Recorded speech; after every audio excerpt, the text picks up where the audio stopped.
Hello, did you miss us? Because we missed you. This is Alex. And Laura. And Yesenia. We are reunited and it feels so good. With that being said, let's get this show on the road. All right, guys, I hope you really missed us. We truly missed you. And we are so excited to announce our new co-host. Her name is Yesenia. She is our little sister. Hi, guerreras y guerreros. You may remember her from a previous episode where we interviewed her, and we loved her so much, and you all loved her too, so we decided to make her a co-host permanently. So welcome to the show, Yesenia. I'm excited. Hi, guys. I know, and not to brag or anything on my little sister, but she does have a lot of followers on TikTok. So if you have not seen her on there, make sure you follow her. What is your name? It's La Yesenia. Layesen. Okay. My background. What are you most excited about being in the Driven Latinas podcast? Great question. I'm excited to connect with all the guerreras y guerreros and share my story and connect with you guys. That's so fun. I can't wait for us to get to know also your perspective of any of the topics that we come about. We know that there's been some congratulations in place because I know the name of the podcast is called Driven Latinas, and you all heard from the previous episode where we shared with her her past and her background. But more recently, we want to congratulate her because as a true Driven Latina, she has closed on her home. So she's a homeowner. In Dallas, guys. In Dallas. Not easy to do. No. By herself. That's right. We have no, as you guys know, we are self-made 100%. We did not come from, we came from a very low-income family, and so we had to find ways to do it all on our own. And so I truly commend her for that. That is such a big accomplishment. Well, I also need to thank you guys for your support. Oh, thanks. Of course. We were there for her every step of the journey. Because as you know, if you have bought your first home, it's never easy with all the hoops that you have to go through to get it closed. So I'm so proud of her. Yeah, we are. We really are. And we congratulated her. We have toasted her in her new home. And we're so excited. We're so happy and excited for you to start making your home your home. I know it hasn't been all, roses and what is that? Rainbows. Roses and rainbows. It's been a difficult journey. I know that you've shared some of the stuff with us that it's been kind of difficult. Yeah. Wondering if you wanted to share some of that. Maybe some of our listeners will also feel the same way. Yeah, like when I was in the process of my closing date, I felt like I was never going to get there because there were so many challenges that I had to overcome. And I would call my sisters, sobbing. And, I'm getting emotional. Oh, it's okay. Yeah, Don't worry. Laura knows the story. Laura, you gotta. Yeah. I'm a big sister, and I feel like one time when she called me and she was upset, I really feel like I became very strong. Kris Jenner vibes. Jenner vibes. And I just told her pretty much woman up and you can do this. And I just gave her a lot of encouraging words, and some were a little bit stern, but I told her this is your money. This is a huge investment. You have a lot of people that are working in your favor. You need to step up and lead those people. Mm-hmm. And I gave her this very, very critical advice while I was shopping for shoes. And I was telling her when I hung up the phone, it's so funny because I forgot where I was. So I looked around and there was these two ladies and they were giving me a thumbs up. So they heard the entire conversation, the pep talk of my sister being a military sergeant telling her, woman up and get to closing and tell them that this is what you want and don't back down, from your offer. And so it was just looking back now, we're just so proud that she didn't give up and she continued to continue to try and close on her home. Yeah, so basically I took action after that. I was sometimes would be in the mindset of why me, but my sisters really did support me by giving me the encouraging words to not give up and to fight and say what I needed, what I wanted, and I got what I wanted at the end, even though it took a while. But God's timing is always right, and I had my first sleepovers with my nieces. They were so excited to come over to my place. I love it. Yes. No, my daughter just loves her so much and just looks up to her so much with, fashion and like being an influencer. She loves all of that. She loves shopping with her. She calls it Cami and Yessie Day. So I am like over the moon that she's going to be joining us on this podcast. Not only was she with us like during our Japan trip, that was a 2-week trip. She went with us, she moved up here to Dallas with us also. Not with us, but she moved up to be around us. And like, to me, that's just like a no-brainer to add her to the Well, it feels good to be back in podcast. Dallas because, like, as you guys remember, I moved back in with my mom. So after I finished recovering from my accident, I'm very excited to be back in Dallas and now being able to say that I have my own place. Yeah, so I know one commendable. other thing she shared with you shared with us too has been like after you received your house, like how you felt like it was a form of accomplishment, but also you were trying to do other things like get furniture, and that was very difficult. So I was wondering if you wanted to share that piece as well. So once I got my closing date and my first day at my house, the best word I can describe it is feeling paralyzed, where I had so much to do. Not only did I have to unpack, but I also noticed all the things I needed for my house.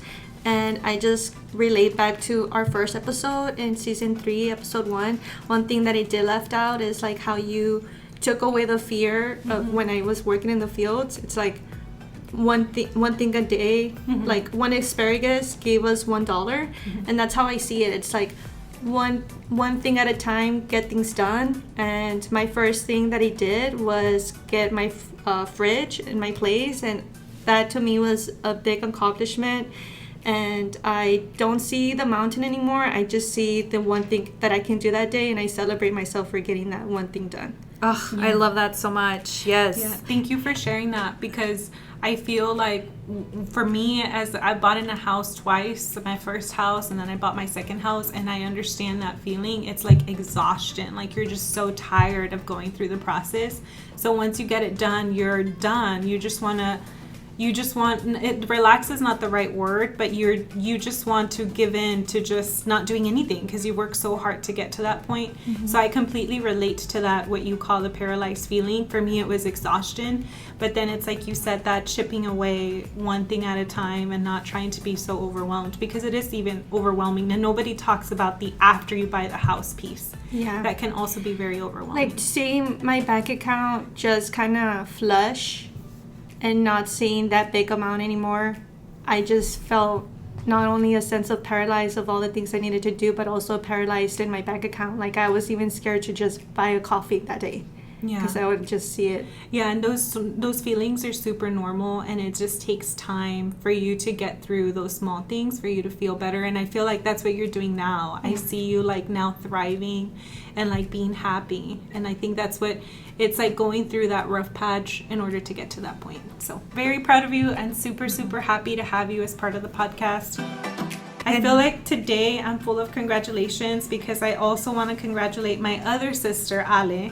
And she has a lot of things also that have been coming her way that are very positive. And one of those things being that she started a new career. So can you share a little bit about that? Absolutely. So as you all know, I was in education. I was an assistant principal, and I recently left education for insurance. So I'm currently doing insurance. I still get to work with teachers. My company really targets teachers, and we just get to help them, protect what matters most to them. And so I still feel like we're still giving back to the community and to them. We bring them, Crumbl cookie. We do teacher appreciation gifts. We do gift cards, and we also fund a lot of their Donors Choose projects. So that was one of the big things that I loved about the company I'm working with now, is that they truly know how to value the teachers, and they're not going to be on a billboard, or they're not going to be like Progressive or Allstate on a commercial, because all their money is poured back into the teachers. They use us as their agents to help, and their representatives to help them with protecting what matters most, and at the same time still giving back to them. Yeah, and I know I'm saying like I've said congratulations to her, but and making it sound easy, it's actually extremely hard. She changed her whole career from being an AP to now being part of insurance. Mm-hmm. So I wanted to just ask you, like, from a huge career change perspective, like, how is that thought process and how did you get the courage to fulfill it? I always tell my sisters I tie it back to our trip to Japan, which I can't wait to share with you all the different things that I learned in that trip. And one of the things was to slow down. Like everything that they did that they do there in Japan is they actually stop and smell the roses. They don't, like, I felt like I was on this hamster wheel and I was just running. But I wasn't truly valuing what matters most, which is spending time with my family. You know, I wasn't able to do drop off and pick up at a certain time, so my husband would take care of all of that. And so that to me, just like being able to do that now, having a flexible schedule and if my kids have something going on at school, I can block off my schedule and attend. Like that to me is more valuable than any salary I could ever ask for. Mm-hmm. But of course I am still providing for my family, and the harder I work, the more I get paid. So I truly love it. Yeah, to me, congratulations again, because like to me, I've been with my company for 11 years and I've just been very loyal to that company. So for me to even think of like jumping shift is like, I again feel paralyzed, or I just feel like I'm not ready for that much of a change. So for you to have that courage to not only get to the goal that you wanted as an assistant principal, which I know you worked so hard to be in that position, but for you to be like, I've experienced it, I worked so hard for it, it doesn't fulfill me anymore. And for you to make a whole career change that gives you that fulfillment and gives you that life balance that you've been like searching for, and like that slowing down pace, I feel like I'm just very proud of you for you like fulfilling your soul with what you needed. Yes, absolutely. Yeah, and that's super hard to do, and you've done it at such a young age. Like, people go through their whole lives in that hamster wheel, and they just feel like they can't get out of it. So the fact that you took steps to get out of it, and quickly too, I will add, that's a huge career change, and you had to get certifications, you had to get all this stuff in a very short amount of time, and you did it. I know, and I will say that the one person I truly thank is my husband. Like, he was always very, and still is, very supportive in that, and like, you can do it, shoot for the stars. Like, if you don't land, I'll at least land on his lap. Just kidding, but it's true. And so that really, truly, honestly, I think I truly say, like, I do, thank him for being there and just being supportive and continuing to push me. Like, and to him, he says it all the time, like, you're truly motivating me. Like, he says that now that I'm like, I'm able to slowly get ready in the morning, and then he works from home most of the time, so he'll see me leave. He's like, I'm so proud of you. He's like, I can't believe you did this. Did it. Yeah. You said you wanted something and you did it. Yeah. And that's awesome. And everything that you set your heart out, like, you always get it. So again, I'm very proud of you. What advice would you give others facing a similar career change?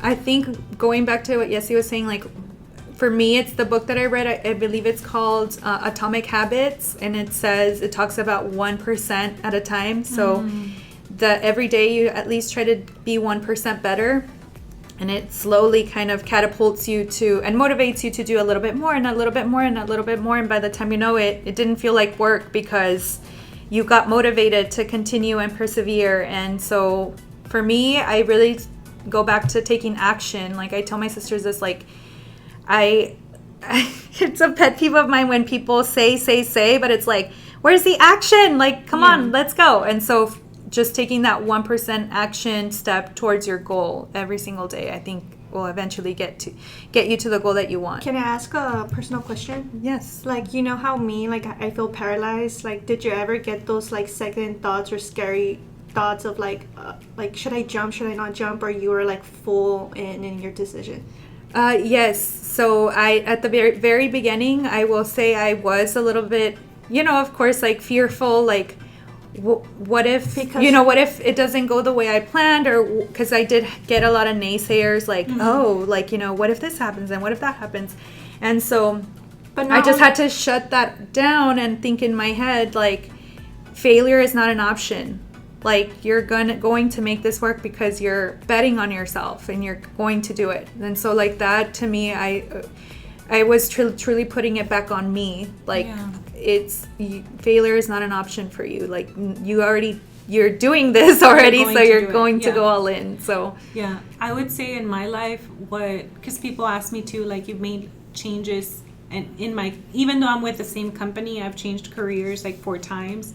And because they're like, the new team, you're not going to like the new team, or what if, aren't you afraid that you're not going to like the new boss, or you're not going to do this or that?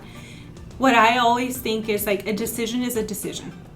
Like, I'm not going to look back and say, oh, if I would have stayed in that other role, I would have already gotten promoted. And instead I moved to this role and I'm not promoted. No, a decision is a decision. So I made this decision, I'm going to stick to it. And it sounds like that's what you did. It's like, once you made up your mind, it's like, it's up to me to succeed. Exactly. So that's how I see it. Once I make a decision, it's up to me. It's going to be up to me to like my new boss. It's going to be up to me to get along with my coworkers. It's going to be up to me to drive my career. Also betting on yourself. Yeah, like, I'm betting on myself. So all of us are so confident in ourselves that I feel like you were just knowing that this is the path that you wanted to take, and you got it. Congrats. Yes, no, thank you so much.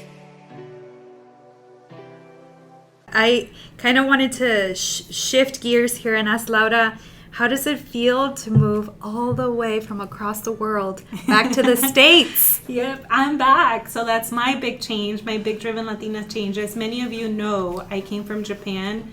I was there for 2 years. I was in an expat assignment with my company where they sent me to support the financial world for my company. And now recently I've been back, and it feels really nice to be back with my family. Like, I missed both of my sisters, and we have another sister that we will introduce at a later time too, but I miss them all so much, and it's so nice to be back for that main reason. I did also miss all my coworkers, my old boss. Like, they're awesome. I miss the culture, but I will say I'll miss Japan too. There's some aspects of Japan that I will really miss. Actually, talking about that, what would you miss about Japan now that you're back? I think what I'm missing the most is one of the many things is the quality of food. So I do feel in Japan, I mean, you all know because you were there, there's not a bad restaurant. You cannot go to a bad restaurant that's making food from very organic food, very natural food.